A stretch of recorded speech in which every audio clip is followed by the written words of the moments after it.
and marker.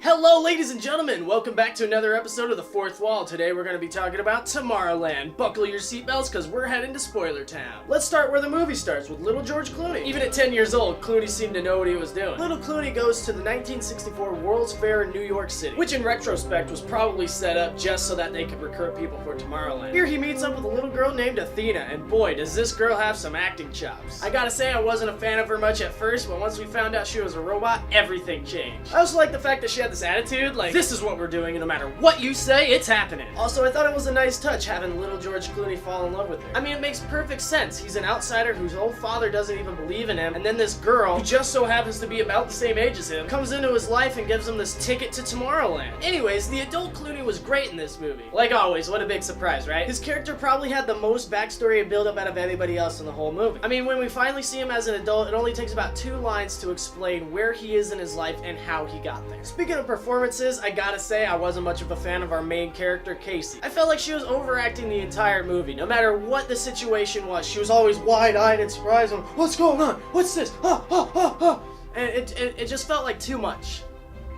Personally, I would have preferred if she toned it down just a little bit. A couple other bits I wasn't a fan of. Hugh Laurie completely wasted on this movie. I mean, he had paper-thin motivations and then had them spelled out for the entire audience. Gotta make sure everybody gets it, right? So he's in control of a machine that is not only predicting the end of the world, it's causing it to happen. And guess who's just fine with that? That's right, Hugh Laurie. Personally, I felt it could have been done with significantly less exposition and just let the audience figure it out as it goes. Also, was it entirely necessary for the Eiffel Tower to be a space shuttle launch pad? It was cool and all, don't get me wrong, it just kind of seemed to come out of nowhere. My last gripe with this movie is the visual effects. While they do a good job of showing off the ever-evolving futuristic landscape of Tomorrowland, I feel like the visual effects were just way under par for a film coming out in 2015. Plus, there was way too much obvious green screen. I just feel like with movies like Dawn of the Planet of the Apes and Avatar, you can't really get away with this subpar CGI this day and age. Back on a positive note here, the robots in this movie were awesome. First, there's the duo of Keegan-Michael Key and Katherine Hahn. At first, I wasn't sure what to think of these people, but as soon as they busted out their comically large laser guns, I was sold. And it all paid off when Athena showed up and just kicked their asses. Which is also the scene we find out Athena's a robot too. About halfway through the movie, these robots get sent to kill our heroes, and man, those guys are awesome. I like how they did everything with this big-ass smile on their face no matter what. It was just like, well, hello there,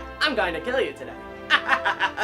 I mean, you gotta love these guys. The bit where they attacked Clooney's house was one of the best parts of the whole movie. I feel like I've been a little bit hard on this movie, but come on, it's Brad Bird. He's done some amazing films. I'm talking Iron Giant, The Incredibles, Mission Impossible 4. Shut up, Mission Impossible 4 was awesome. So with that in mind, I came into this movie with a certain set of expectations, and not all of them were met. Was it as good as all his other projects were? No. Does this mean it was a bad movie? No. It just didn't live up to the expectations that I had made in my own head before I went to see the movie. Probably my biggest disappointment with this movie is that we didn't get to spend enough time in Tomorrowland. It seems that this movie is more about the adventure of getting to Tomorrowland, of discovering it, than actually being there. Which is fine. I just expected to be there for a little bit longer, you know what I mean? The problem is, once we do get to Tomorrowland, it's this rundown dystopian version of itself. It seemed more at home in a Hunger Games movie than a Disney movie. I don't know. All in all, Tomorrowland was a pretty good movie. It had its ups and downs, it didn't meet my personal expectations, but it was still a lot of fun to watch, which is why Tomorrowland gets a 7.5 out of 10.